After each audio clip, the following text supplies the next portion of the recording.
Para a nossa reflexão, gostaria de dar continuidade à nossa série sobre as bem-aventuranças no Apocalipse. Para tanto, convido os irmãos a abrirem suas Bíblias em Apocalipse, capítulo 16, verso 15, e depois no capítulo 22, verso 14. Apocalipse 16, verso 15, encontramos o seguinte: a palavra do Senhor Jesus, em que ele nos adverte. Eis que venho como vem o ladrão. Bem-aventurado aquele que vigia e guarda as suas vestes, para que não ande nu e não se veja a sua vergonha. No capítulo 22, verso 14, a palavra do Senhor diz assim: Bem-aventurados aqueles que lavam as suas vestes, para que tenham direito à árvore da vida e entrem na cidade pelos portões. Que Deus abençoe e aplique a sua palavra aos nossos corações nesta noite. Meus amados, hoje pela manhã tive a oportunidade de compartilhar algumas qualidades ou alguns princípios para que sejamos felizes. Conforme a palavra do Senhor em Apocalipse 1, verso 3, podemos aprender que felizes são aqueles que leem, aqueles que ouvem e aqueles que guardam as palavras desta profecia. Aqueles que leem, ouvem e guardam a palavra de Deus em seus corações, obedecem a essa palavra.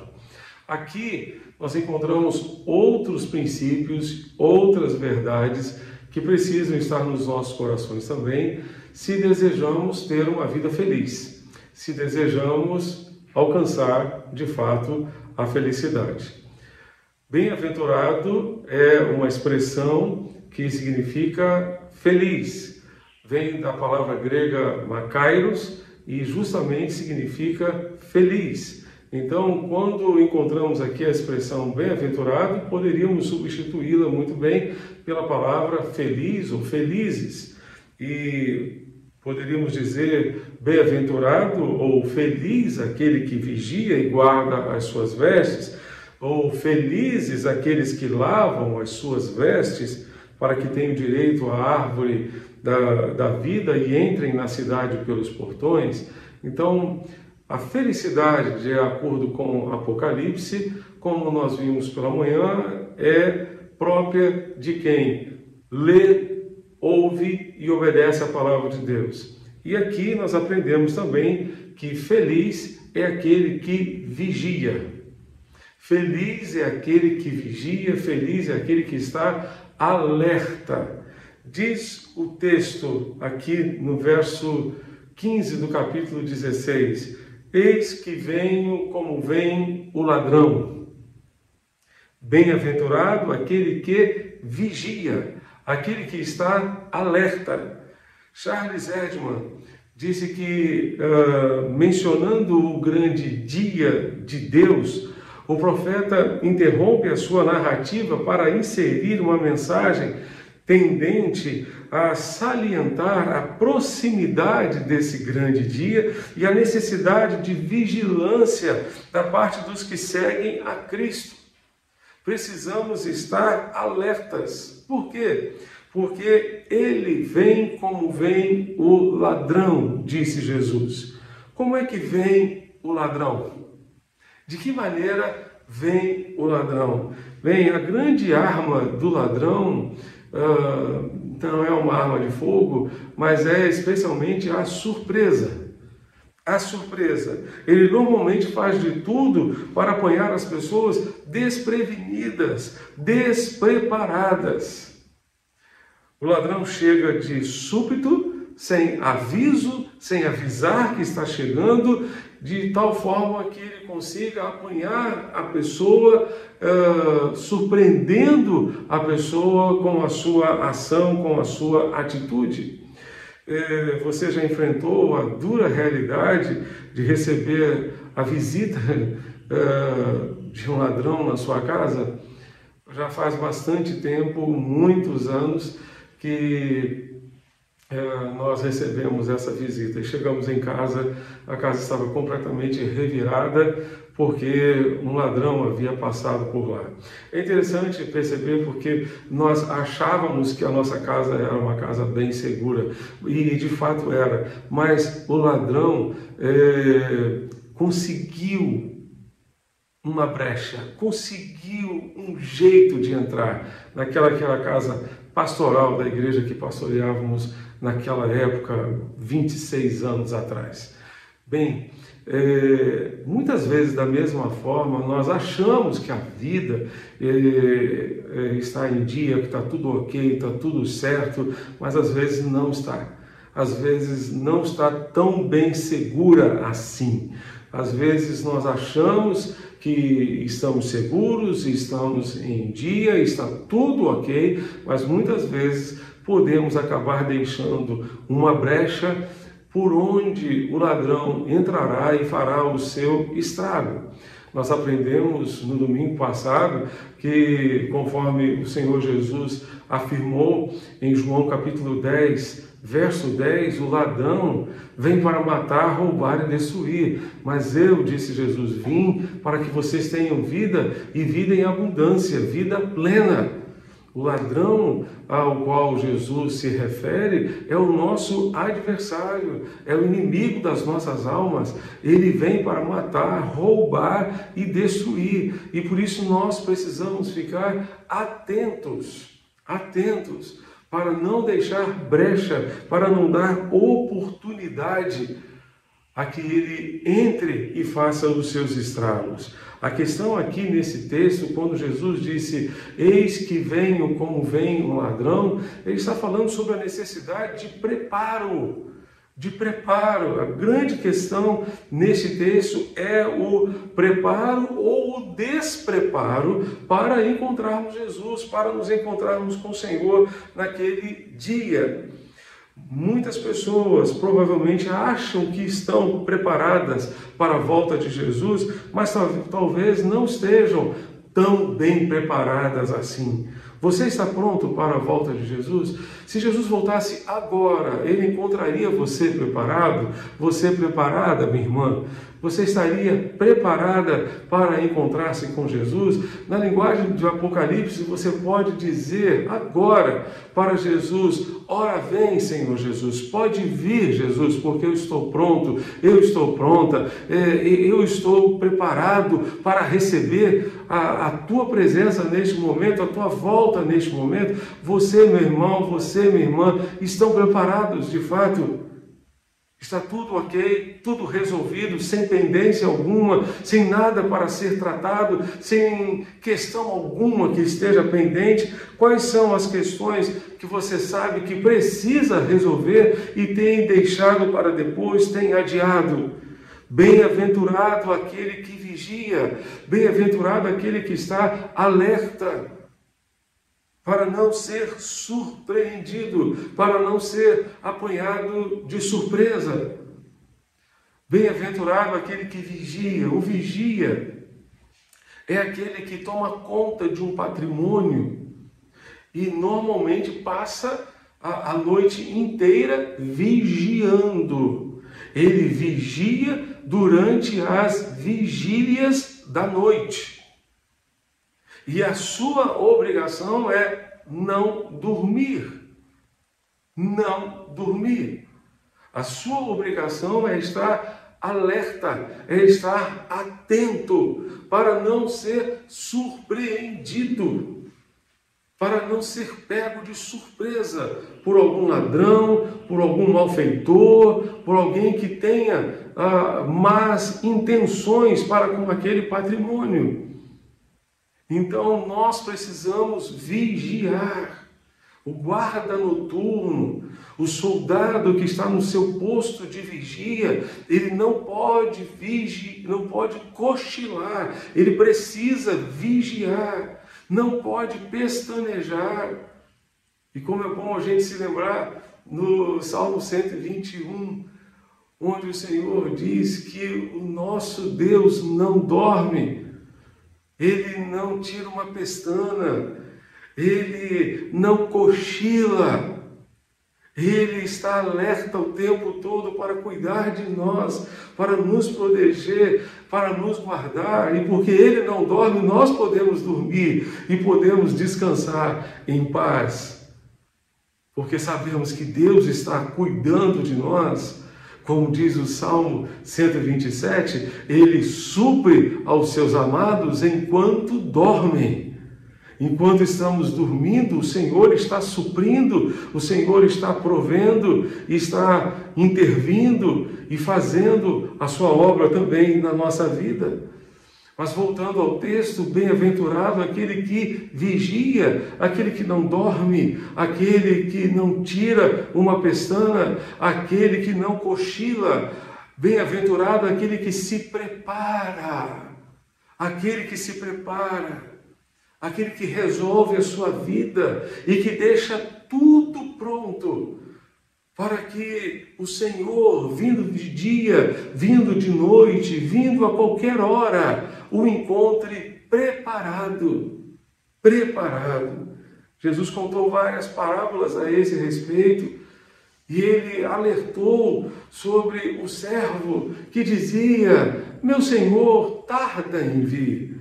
Ele vai tardar ainda, ele vai demorar muito, eu posso relaxar, eu posso deixar algumas coisas para depois. E Jesus disse, o Senhor virá num dia e numa hora que aquele servo não espera, não imagina, e o Senhor o apanhará de surpresa, despreparado. 1 Tessalonicenses, capítulo 5, você pode abrir a sua Bíblia, primeira carta de Paulo aos Tessalonicenses, no capítulo 5, versos 1 a 8, nós encontramos o seguinte: irmãos, não é necessário que eu vos escreva acerca dos tempos e das épocas, porque vós mesmos sabeis perfeitamente que o dia do Senhor virá como o ladrão de noite.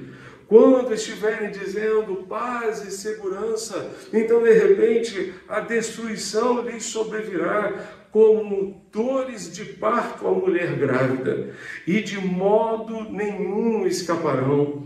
Mas vós, irmãos, não estáis em trevas. Não estáis em trevas, de modo que aquele dia vos surpreenda como um ladrão. Porque todos sois filhos da luz e filhos do dia, não somos da noite nem das trevas, portanto não durmamos como os demais, mas estejamos atentos e sejamos sóbrios. Porque os que dormem, dormem de noite, e os que se embriagam, embriagam-se de noite. Mas nós, visto que somos do dia, sejamos sóbrios, vestindo a armadura da fé e do amor, tendo por capacete a esperança da salvação. Será vergonhoso ser achado dormindo, ausente do serviço da guarda, cochilando, disse Charles Erdmann. É assim que se explicam muitas batalhas perdidas, muitos fracassos morais, por causa de um cochilo, por causa de um momento em que você esteve sem atenção. Quantos acidentes na estrada acontecem simplesmente por um cochilo de segundos? Esteja alerta para evitar os acidentes espirituais, morais.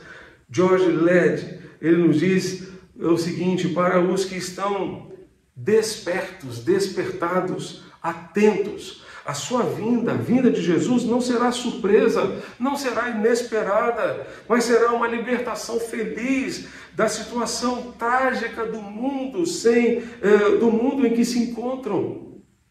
João presume que essas pessoas estarão vigiando. Jesus disse: estejam vigiando, alertas. Estar alerta significa estar despertado.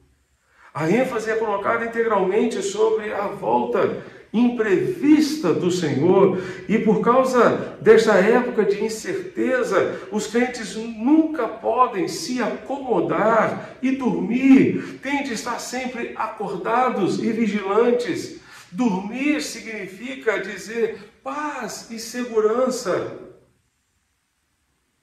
Quer dizer, perder de vista as coisas verdadeiramente importantes da vida. Significa dizer, depois eu faço, depois eu resolvo, depois eu trato dessa situação. Significa deixar coisas importantes da vida e pensar que a segurança pode ser encontrada a nível humano, em vez de termos segurança de fato no nosso relacionamento com Deus, na nossa comunhão com Cristo.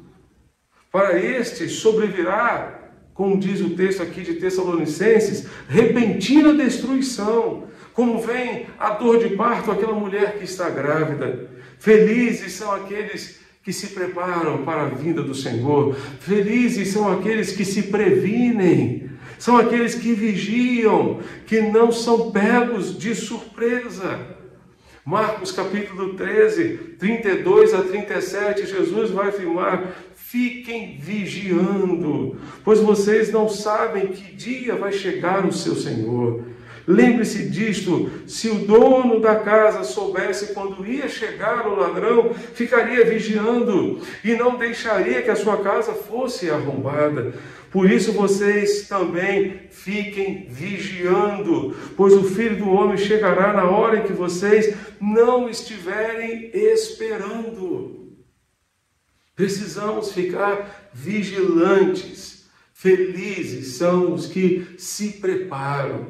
Jesus, em Mateus capítulo 25, contou a história ou a parábola das 10 virgens. 5 prudentes, 5 imprudentes. As imprudentes não prepararam as suas lamparinas. Dormiram, cochilaram, o noivo chegou. E somente aquelas que estavam preparadas conseguiram entrar na festa. As outras ainda tiveram que providenciar azeite para as suas lamparinas. Quando chegaram, a porta já estava fechada. Por que não entraram na festa? Porque cochilaram, porque eram insensatas, porque dormiram, porque não vigiaram e não se prepararam devidamente.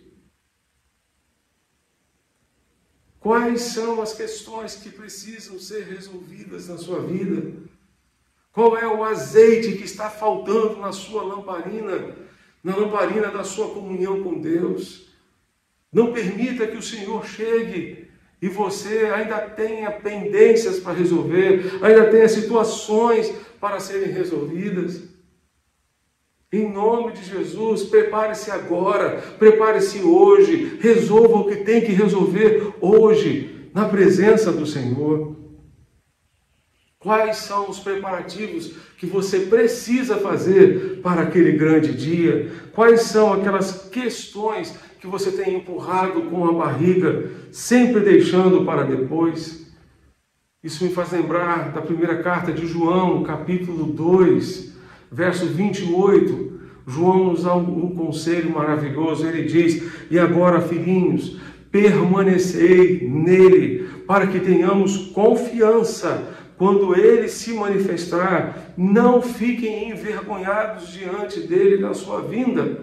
Precisamos permanecer nele hoje, para amanhã não ficarmos envergonhados diante dele na sua vinda. Precisamos permanecer em Cristo, precisamos permanecer na palavra de Cristo, precisamos permanecer nos propósitos de Cristo e em tudo aquilo que ele planejou para nós. Feliz é aquele que vigia, feliz é aquele que está alerta. Fique alerta, meu irmão. O Senhor virá como vem um ladrão. E que ele não nos apanhe despreparados, de surpresa. Em segundo lugar, feliz é aquele que tem consigo ou que guarda consigo as suas vestes.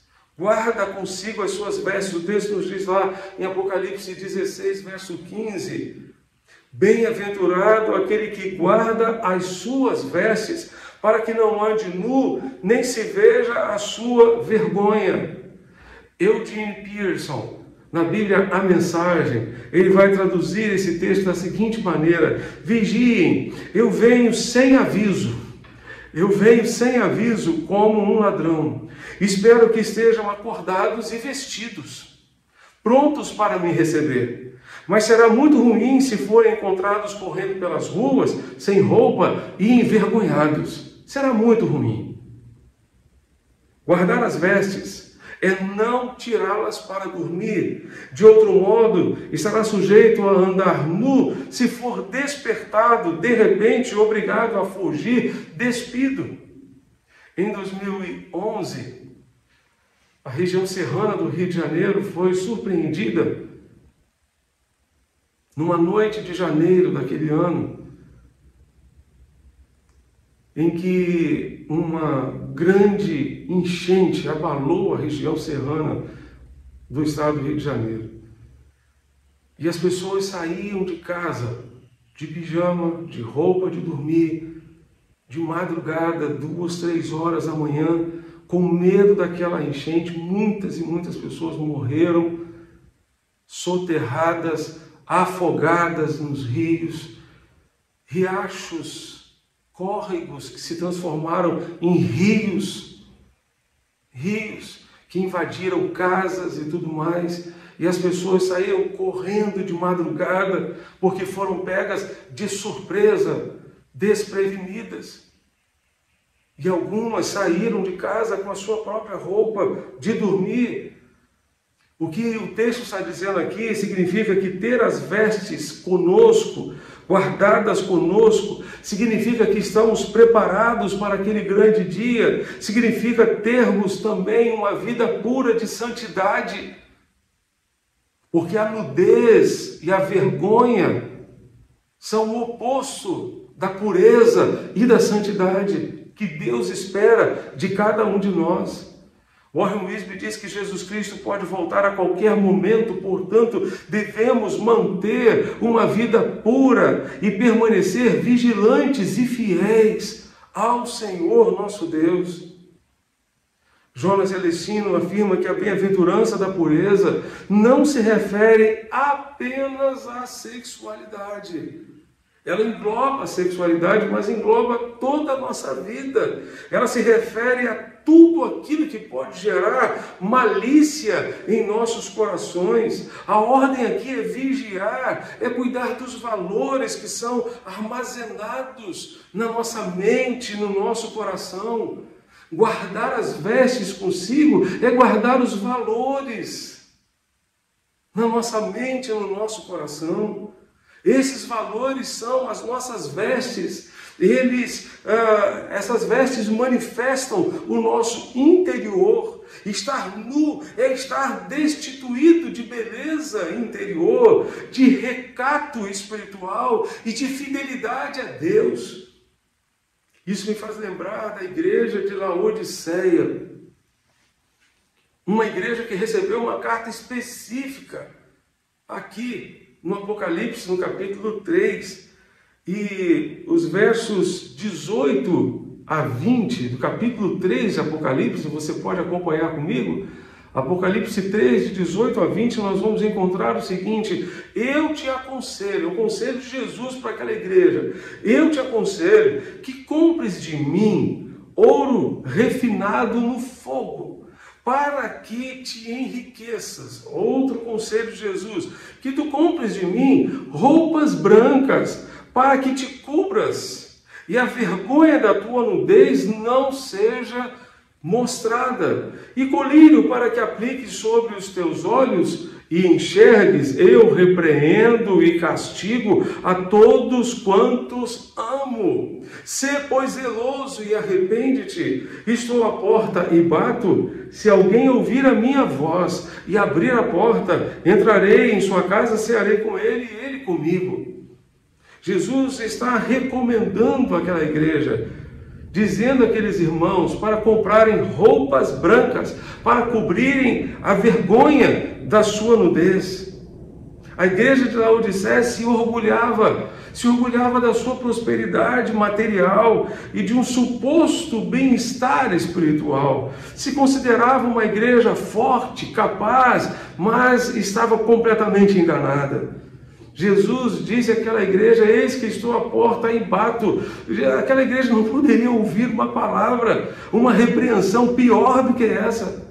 Eis que estou à porta e bato. Se alguém ouvir a minha voz e abrir a porta, eu entrarei, cearei com ele e ele comigo. Jesus está dizendo isso porque estava do lado de fora da igreja.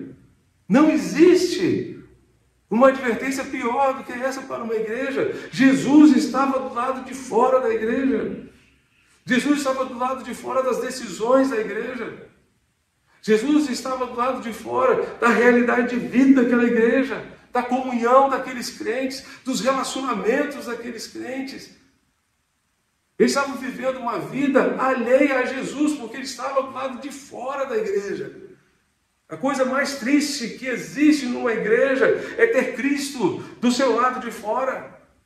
Jesus estava do lado de fora, porque não conseguia entrar na vida daqueles crentes, ou daquelas pessoas que se diziam crentes. E ele disse: se alguém ouvir a minha voz e abrir a porta, eu entrarei.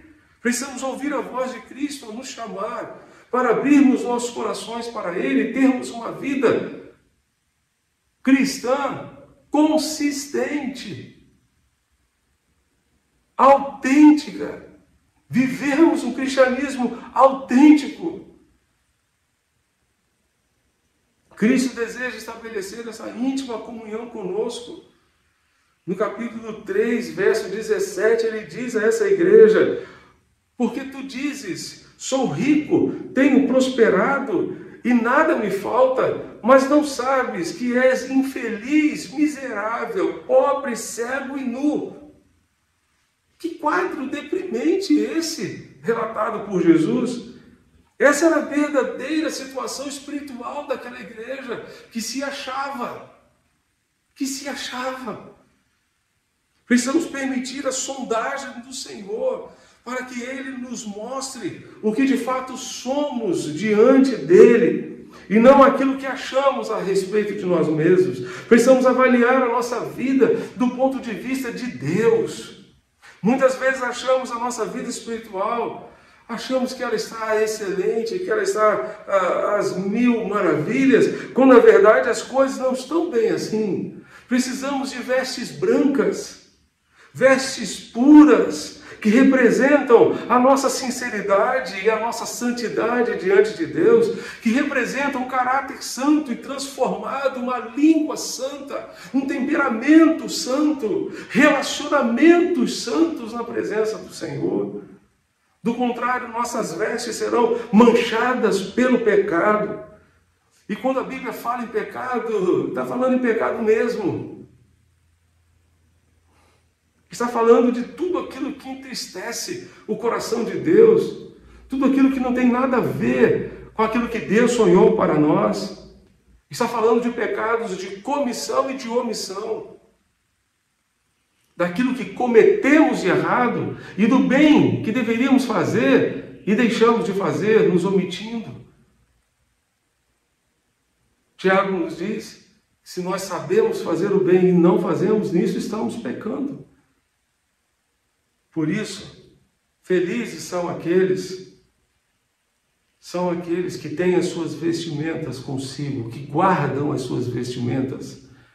Felizes são aqueles que guardam as suas vestimentas de pureza e de santidade, mas também felizes são aqueles que lavam as suas vestimentas no sangue do Cordeiro. Lavam as suas vestes no sangue do Cordeiro. Vá comigo a Apocalipse 22, verso 14. Apocalipse 22, verso 14 vai nos dizer: bem-aventurados aqueles que lavam as suas vestes, para que tenham direito à árvore da vida e entrem na cidade pelos portões. Há uma variante textual aqui que nos permite traduzir esse texto da seguinte maneira, segundo a versão mais antiga, ou uma das versões mais antigas que temos em língua portuguesa, que é a Almeida Revista e Corrigida. Ela diz: bem-aventurados aqueles que lavam as suas vestiduras no sangue do Cordeiro, para que tenham direito à árvore da vida e possam entrar na cidade pelas portas. Lavam as suas vestiduras no sangue do Cordeiro. Não basta guardar consigo as vestiduras. É preciso lavá-las no sangue do Cordeiro. O que é que nós usamos para lavar as nossas roupas? Normalmente usamos sabão. Não usamos sangue. Sangue não lava, sangue mancha. Mas nós sabemos que para lavar o nosso coração, somente o sangue de Jesus é capaz de fazer isso. Por isso, 1 de João, capítulo 1, verso 7, João vai dizer que se andarmos na luz, como Ele está na luz, temos comunhão uns com os outros, e o sangue de Jesus, seu Filho, nos purifica de todo pecado. O sangue de Jesus, seu Filho, nos purifica de todo pecado. Jesus deixa claro aqui quem são aqueles que terão acesso à árvore da vida. Quem são aqueles que terão acesso à cidade celestial? São aqueles que foram lavados pelo sangue de Jesus. São aqueles que lavaram os seus corações no sangue de Jesus. Aqui se estabelece, disse William Barclay, novamente, quem são os que têm direito de ingresso à cidade de Deus e quem são os que vão ficar fora dela. Os que lavam as suas túnicas, lavam as suas roupas, possuem o direito de ingresso. Essa frase descreve a parte que corresponde a cada indivíduo no processo de salvação. Jesus Cristo na cruz oferece aos homens, aos seres humanos, a graça e o sacrifício para que possam obter o perdão.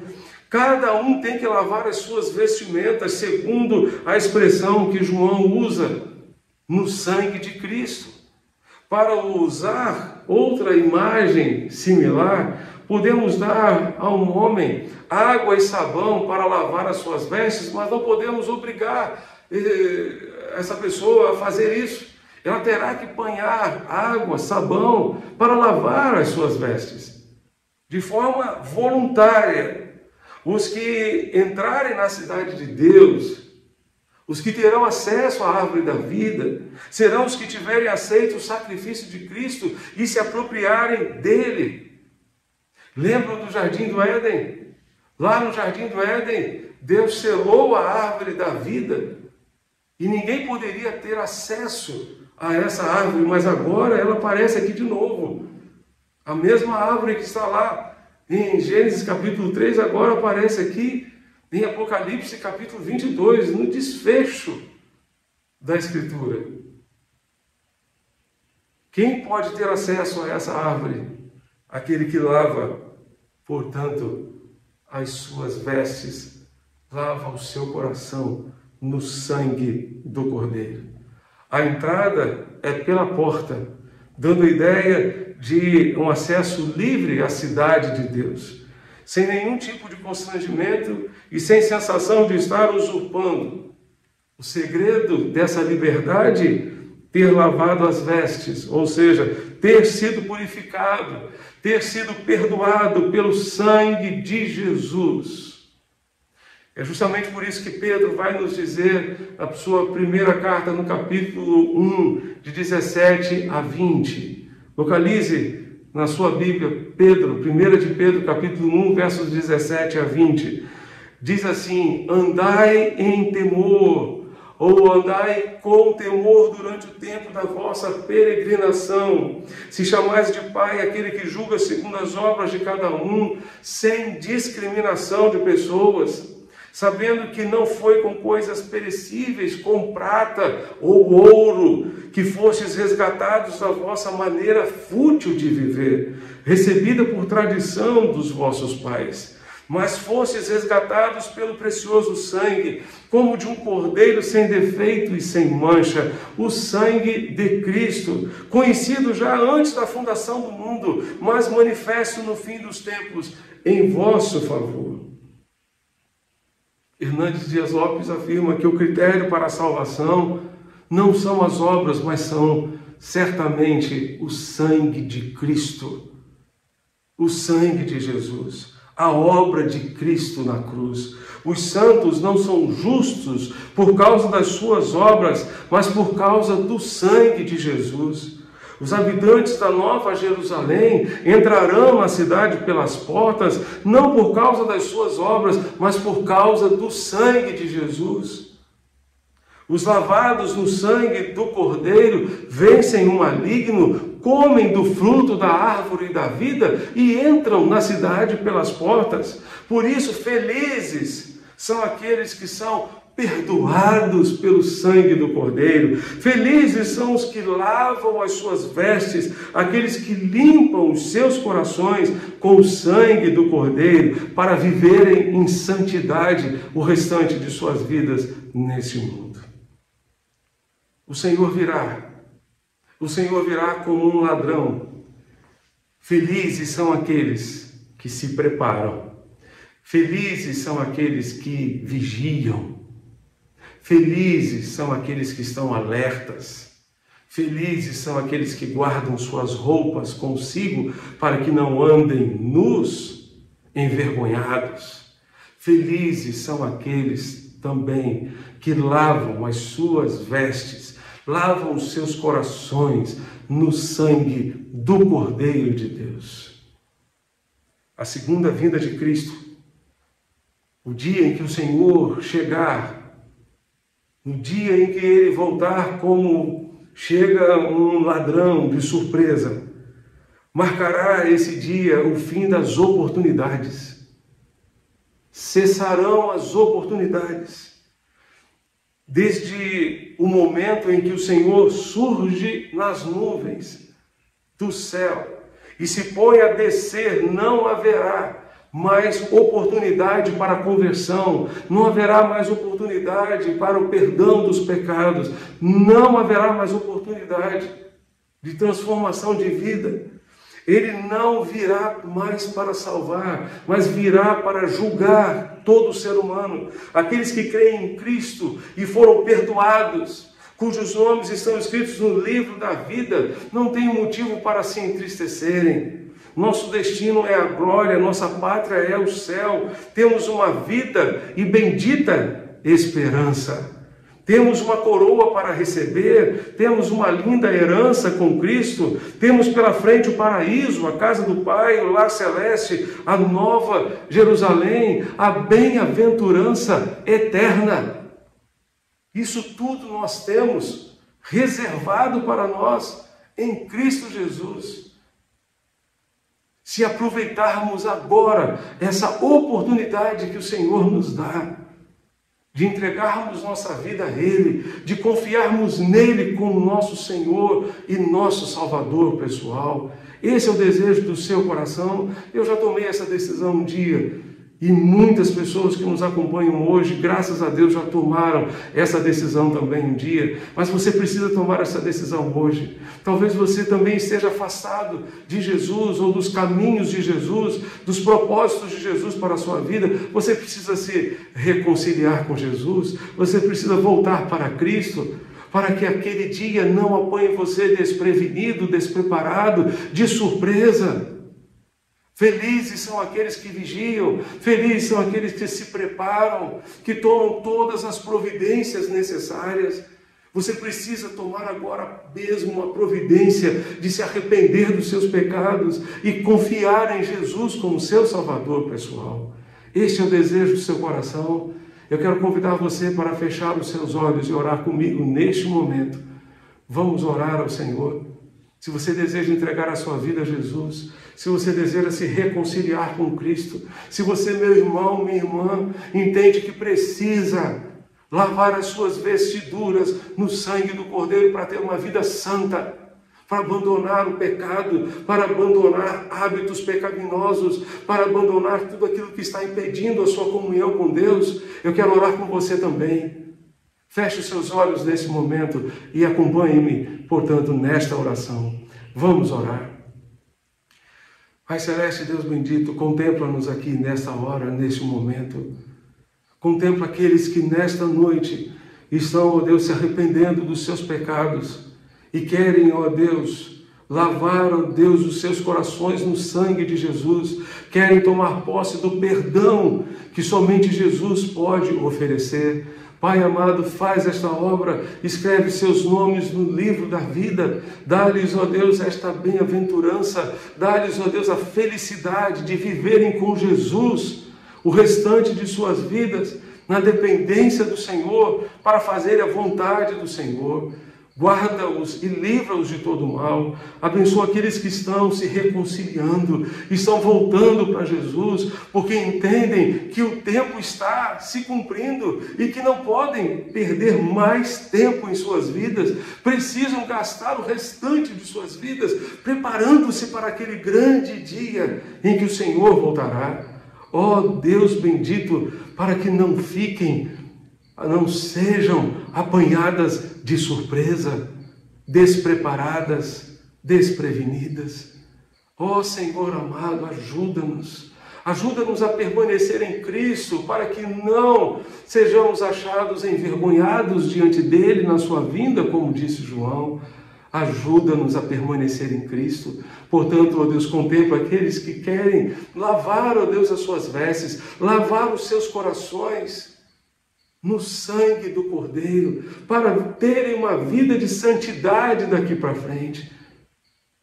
Irmãos e irmãs que entendem, ó Deus, que precisam abandonar, ó Deus, hábitos pecaminosos, precisam abandonar o pecado e tudo aquilo que entristece o teu coração. Contempla nesta hora. Faz, ó Deus, a tua obra em nosso meio, para a honra e glória do teu santo nome. Nós te pedimos e te suplicamos estas bênçãos, em nome de Jesus, nosso Senhor e Salvador pessoal. Amém e amém. Se você tomou alguma decisão nesta noite, a decisão de entregar a sua vida a Jesus, ou a decisão de se reconciliar com Cristo, ou você quer compartilhar conosco algum pedido de oração, compartilhe o seu pedido de oração, compartilhe a sua decisão conosco através do WhatsApp da nossa secretaria, que está aparecendo aqui na tela, é o 994357778. Compartilhe conosco a sua decisão ou o seu pedido de oração. Nós queremos continuar orando por você. Que Deus, para tanto, nos ajude e nos abençoe hoje e sempre. Amém.